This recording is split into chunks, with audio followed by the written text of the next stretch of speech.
Thank you, Mr. Toastmaster. Good evening, fellow Toastmasters. About 2 weeks ago, I almost died.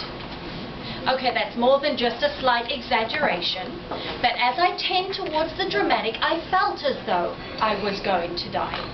You see, I was wearing a long necklace, and because I move at a very rapid pace, I was trying to get out of my car hurriedly. I released my seatbelt.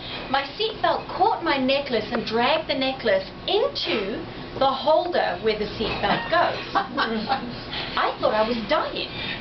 I am so blonde, I couldn't actually figure out what is the best way to get my necklace back out of there. Of course it would have been to put the seatbelt back on, but I sat there for a couple of seconds trying to pull myself out of the seatbelt holder, literally thinking I was going to be strangled to death. And all I could think of was me on Fox News at 11 o'clock, the weirdest way a woman has ever died.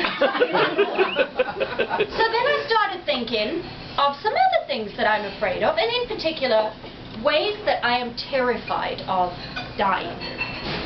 One of my greatest fears is drowning.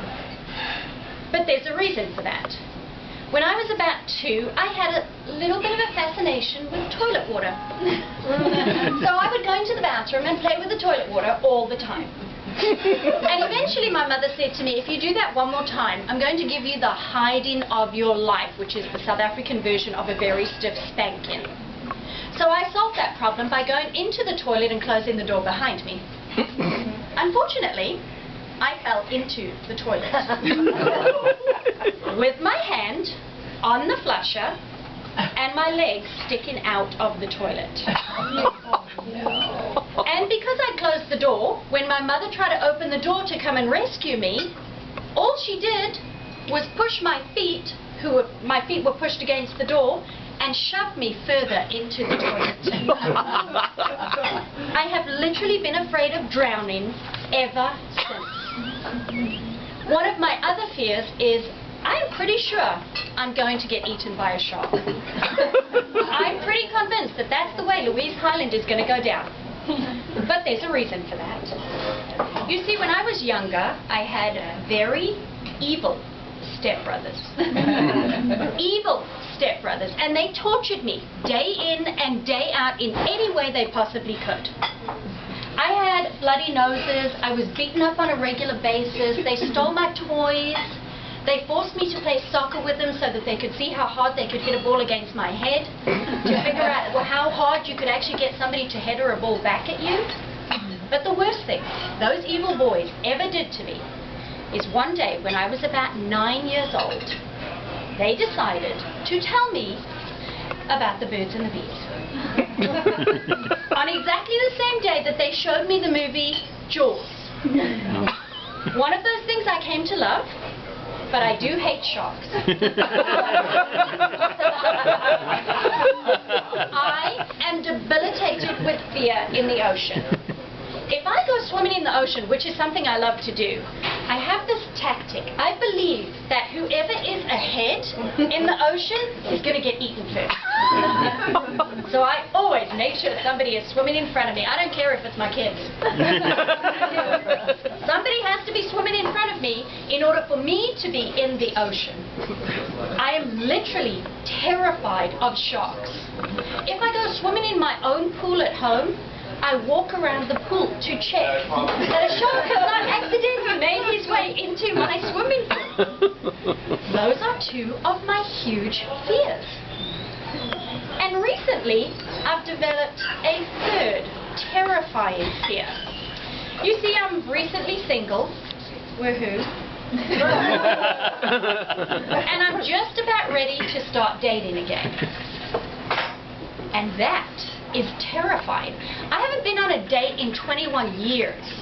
So I'm not sure. In this day and age, do I still need a chaperone? Oh yeah, even more so. Does dating happen the way it used to happen? I don't even know where to begin. Given all of those fears and the fact that I am literally socially awkward, don't be fooled by this very cool exterior. I am socially awkward. I'm terrified to go out and start dating again.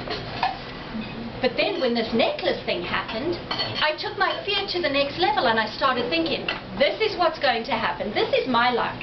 I am going to get asked out on a date by an incredibly hot man who is going to have exceptional abs, and he's going to say, I want to take you scuba diving. And because I want to see his abs and watch him change into his wetsuit, I'm going to say, okay, we're going to go scuba diving. That shark is going to come swimming up. The shark is going to take a bite out of me as well as take my tank away, and I'm going to drown on a date having been eaten by a shark. This is what my new fear has become.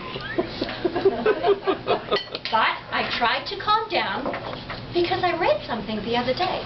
It said, worry works.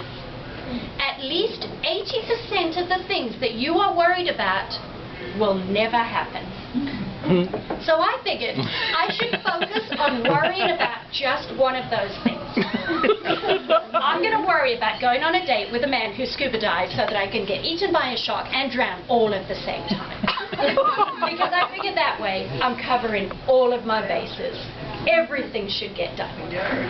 Truthfully, by the time I was done worrying about all of that, frankly, going out with a necklace and the seatbelt incident might actually have been the better way to go.